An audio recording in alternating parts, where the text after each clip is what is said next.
Hello दोस्तों, तो आज की इस वीडियो में मैं सोल लैंड 2 की आगे की नॉवल को कंटिन्यू करने वाला हूँ। और हाँ, अगर आपने अभी तक इसके पिछले पार्ट को नहीं देखा है तो अगर आप लोगों ने मिस किया है तो मैं उसका लिंक को डिस्क्रिप्शन और कमेंट में दे दूंगी, तो आप लोग वहां जाकर चेक करके देख लेना। तो इस एपिसोड की शुरुआत भी बिल्कुल वहीं से होता है जहां डाई हुबीन एंड जुलू दोनों अपनी स्पिरिट पूजन का इस्तेमाल करके इन सभी के ऊपर अटैक करना शुरू कर देते हैं, जबकि पूरी ऑडियंस इस मैच को काफी हैरानी के साथ देख रही होती है। और रेफरी इस सारी सिचुएशन को देखते हुए कहता है अब सिचुएशन काफी ज्यादा ओटिक हो गई है और अगर सिनेमून की स्क्वाड और ज्यादा केयरफुल नहीं रही तो वो अपने एक और किसी मेंबर को खो सकते हैं। लेकिन बिना वैंग क्यूअर के श्रेक एक टीम पूरी तरीके से सप्रेस हो चुकी है। और तभी हम किसी एक बंदे को देखते हैं जो कि वैंग क्यूअर की इतनी बुरी हालत का फायदा उठा के तुरंत ही उसके पीछे आ जाता है एक खंजर को लेके, और ये अपने खंजर से वैंग क्यूअर के ऊपर अटैक करने लगता है। और इसे ऐसा करते हुए रेफरी भी देख लेता है और यह मन में कहता है ये तो डिंग जबू है, लेकिन मैंने इसे बिल्कुल भी नोटिस नहीं किया। क्या यह इस पूरे समय के दौरान छिप रखा था? और यह जो ऐसे समय पे आया ये काफी बुरा है, क्योंकि अभी मैं उससे काफी ज्यादा दूर हूँ तो मैं उसे रोक नहीं पाऊंगा। जबकि यह बंदा वैंग क्यूअर को अपने सामने ऐसे असहाय बैठे देखता है तो ये काफी ज्यादा खुश होते हुए मन में कहता है इस बार ही मैं इस मौके को नहीं जाने दूंगा और वैंग क्यूअर को जान से मार देने के बाद मैं डिंग जबू काफी ज्यादा फेमस हो जाएगा। और अपनी इन्हीं ख्वाहिशों को साथ लेके ये तुरंत ही अपने खंजर से वैंग क्यूअर के ऊपर अटैक कर देता है जिससे कि यह उसे जान से मार सके। और जैसे ही इसका एक खंजर वैंग क्यूअर की नेक में घुसने वाला होता है तो लास्ट मोमेंट पे वैंग क्यूअर की नेक पे एक स्नोफ्लेक अपीयर हो जाती है जो कि जबू के इस खंजर को ब्लॉक कर लेती है। और इस वजह से जी याबू भी काफी हैरान होता है और इसे रोकने वाला और कोई नहीं बल्कि युहाओ ही होता है। और जब ये काफी एविल तरीके से अपने खंजर को वैंग क्यूअर की नेक पर घुसा रहा था, लेकिन तभी एक स्नोफ्लेक इसे ब्लॉक कर लेती है। और इस चीज को देख के ऑडियंस भी काफी ज्यादा हैरान होते हैं और कहते हैं क्या इसने उसे हिट नहीं किया? आखिर यहाँ पे ये अचानक से क्या हुआ? और इस चीज को देख के सभी लोग काफी ज्यादा हैरान होते हैं सिवाय युहाओ की, क्योंकि ये सब कुछ यही कर रहा था। और जिस स्नोफ्लेक ने इस खंजर को वैंग क्यूअर की नेक के अंदर घुसने से रोका था वो अचानक से ग्लो करने लगती है और उसके अंदर से गोल्डन वेव्स भी निकलने लगती है। और देखते देखते बनकर के चारों तरफ गोल्डन ओरा फैलने लगता है। और इस नजारे को देख के ऑडियंस काफी हैरान होते हुए कहते हैं वैंग क्यूअर की तो पूरी बॉडी पूरी तरीके से गोल्डन ओरा में कवर हो चुकी है। और तभी हम वैंग क्यूअर के ऊपर एक गोल्डन आई को देखते हैं जो कि बिल्कुल युहाओ और वान डोन की स्प्रिट फ्यूजन वाली आई की तरह दिख रही होती है। और वैंग क्यूअर जो कि काफी बूढ़ी हो चुकी थी, उसके कमजोर से शरीर के ऊपर एक आर्मर लगता है। और इस स्प्रिट फ्यूजन के दौरान वैंग क्यूअर के आसपास का जो गोल्डन ऑरा है वो इसी के अंदर जाने लगता है, जिसकी वजह से इसकी व्हाइट लिस्ट से बढ़ने लगती है। और कुछ ही देर में वैंग क्यूअर के जो व्हाइट हेयर्स होते हैं वो वापस से अपने पहले वाले कलर में आने लगते हैं। और जबकि ये लोग हैरान होते हुए कहते हैं इस गोल्डन ओरे की वजह से इसके करीब भी जाना सभी के लिए काफी ज्यादा मुश्किल हो गया है। जबकि इस तरफ वैंग क्यूअर खड़ी हो जाती है और अब ये पहले से भी कहीं ज्यादा स्ट्रांग लग रही होती है, क्योंकि युहाओ का इसके साथ स्प्लिट फ्यूजन हुआ होता है जो कि एक तरीके से इसका आर्मर गया है, जिसकी वजह से वैंग क्यूअर की जो स्ट्रेंथ है वो काफी ज्यादा बढ़ गई है। और जैसे ही वैंग क्यूअर अपनी आंखें खोलती है तो यह वाकई में काफी ज्यादा सुंदर दिखती है, लेकिन सुंदर होने के साथ साथ ये काफी खतरनाक तरीके से अपने अंदर से गोल्डन ओरे को रिलीज कर रही होती है। और यह अपने गोल्डन ड्रैगन स्पीयर को हाथ में लेकर लड़ने के लिए पूरी तरीके से तैयार हो जाती है। और वैंग क्यूअर को इस रूप में देखकर रेफरी भी काफी ज्यादा हैरान होता है और यह मन में कहता है इसका यह अंदाज, इसका यह ऑरा, इसने तो यहाँ तक कि एक बारी के लिए मुझे भी हिला के रख दिया है। जबकि सिया होंग चेन नोमन में कहते हैं क्या ये एक तरीके का ट्रांसफॉर्मेशन है, या फिर क्या ऐसा हो सकता है कि यह बॉडी सेट की एक मेंबर हो, क्योंकि इसकी जो मार्शल सोल है वो दूसरी बार वेक हुई है और अचानक से यह जो इसकी मार्शल सोल इतनी ज्यादा स्ट्रांग हो गई है, ये पूरी तरीके से अनसाइंटिफिक लगता है। और तभी रेफरी कहता है डिंग जी आप डिस्क्वालीफाई हो चुका है। और इस चीज को सुनते ही जियाओ होंग चैन चौक हुए उस डायरेक्शन के अंदर देखते हुए मन में कहता है आखिर अचानक से यह क्या हुआ। और तभी ये देखता है कि रेफरी ने जियाब के लिए अटैक को ब्लॉक कर लिया होता है।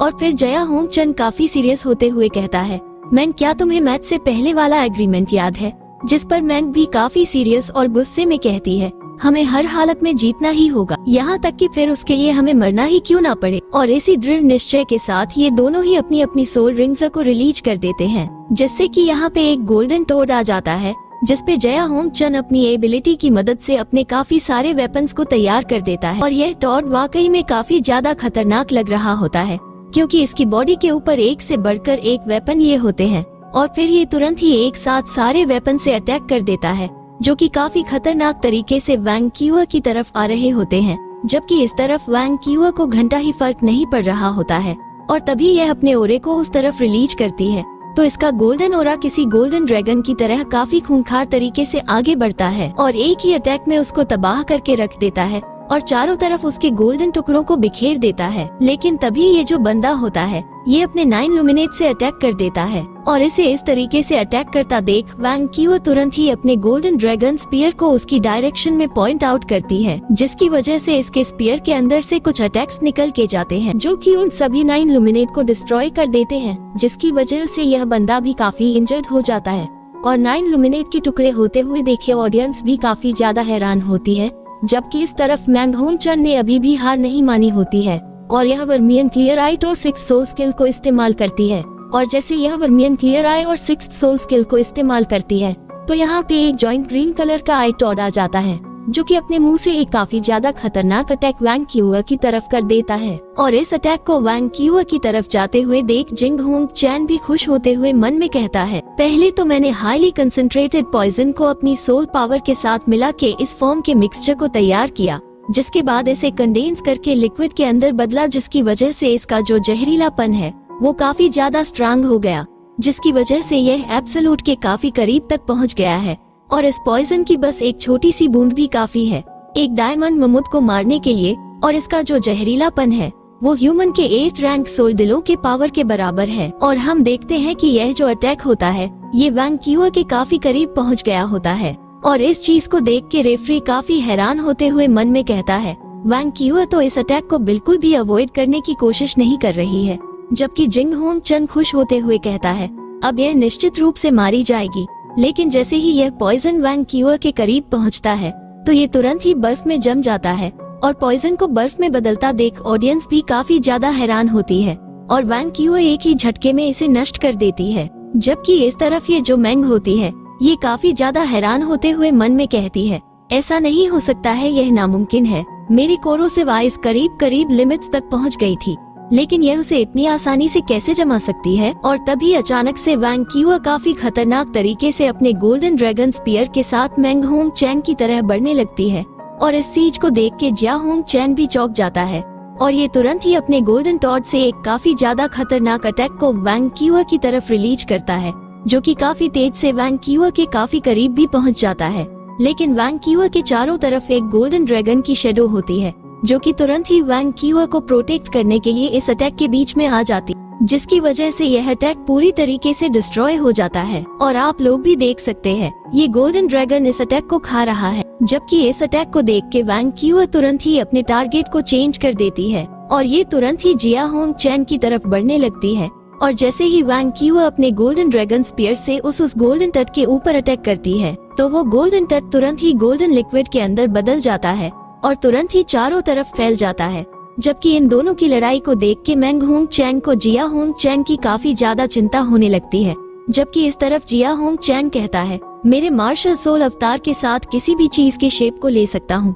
जिया होंग चैन लिक्विड फॉर्म में वांग क्यूआ को चारों तरफ से घेरने लगता है, जिसके अगेंस्ट में वांग का कुछ भी नहीं कर रही होती है। और जिया होंग चैन को ऐसा कर देख मैंग होंग चैन चिल्लाते हुए कहती है, एल्डर ब्रदर मैं भी तुम्हारी मदद के लिए आती हूँ। और इतना कहने के बाद ये तुरंत ही भागते हुए जाती है उस गोल्डन वर्टेक्स की तरफ और उसके अंदर समाज जाती है, जिसकी वजह से वो गोल्डन वर्टेक्स काफी ज्यादा बड़ा हो जाता है और पहले से भी कहीं ज्यादा खतरनाक हो जाता है।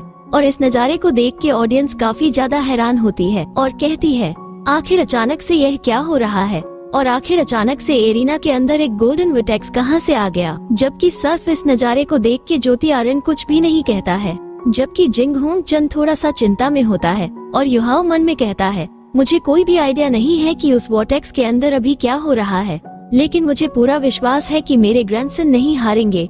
और तभी हम वांग क्यूआ को स्प्रिट फॉर्म में देखते हैं और ये कहती है, आखिर तुम मेरी क्यों मदद करना चाहते हो। तो हम इससे कुछ ही दूरी पे युहाओ को भी स्प्रिट फॉर्म में देखते हैं और यह कहता है, मैं ये सिर्फ तुम्हारी मदद करने के लिए नहीं कर रहा हूँ, बल्कि यह मैं शेरक एकेडमी के खातिर भी कर रहा हूँ। और शेरक एकेडमी की ग्लोरी सिर्फ तुम्हारी ही नहीं है। और तभी इस गोल्डन वॉर्टेक्स के ऊपर वो जॉइंट गोल्डन आई वापस से अपीयर हो जाती है, जिसे देख के सभी लोग काफी ज्यादा हैरान होते हैं और कहते हैं कि जैसे ही गोल्डन वॉर्टेक्स यहाँ से डिसअपीयर गोल्डन आई अपीयर हो गई। और तभी हम इस गोल्डन आई में से एक फिगर को बाहर निकल के आते हुए देखते हैं, जो कि और कोई नहीं वांग क्यूआई का एडल्ट वर्जन होता है। और इन सारी घटनाओं को होते हुए देख जिंग होंग चन काफी हैरान होते हुए कहता है, ये तो योहाओ और वांग डोंग के बीच की मार्शल सोल फ्यूजन है ना। और जैसे ही ये वांग क्यूआई को देखता है तो ये चौंक हुए कहता है, क्या ये वुमन एनर्जी से फॉर्म हुई है। और तभी हम वांग क्यूआ के फोरहेड पे योहाओ की कलरफुल आई को अपीयर होते हुए देखते हैं।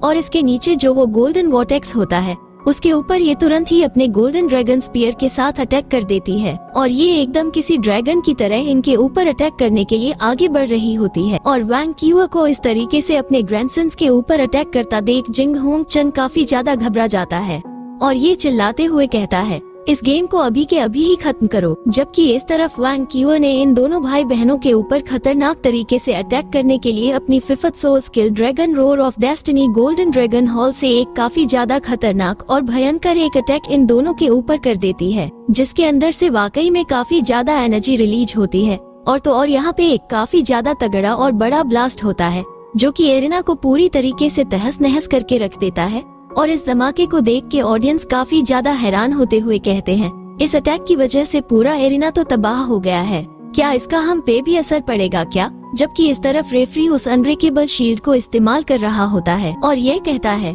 मैं मुश्किल से ही किसी और की सेफ्टी के बारे में सोच सकता हूँ, वो भी तब जब मेरी जिंदगी खुद की दाव पर लगी हो। और तभी हम उस तबाही के बीच में दो फिगर्स को देखते हैं और इतने ज्यादा खतरनाक अटैक की वजह से यहाँ पे जो तबाही आती है उसके शांत हो जाने के बाद हम वांग क्यूआ को देखते हैं, जो कि काफी इंजर्ड होती है, लेकिन ये अब भी एरिना में खड़ी होती है। जबकि दूसरी तरफ सियो होंग चैन और मैंग होंग चैन ये दोनों ही काफी बुरी तरीके से इंजर्ड हो गए होते हैं।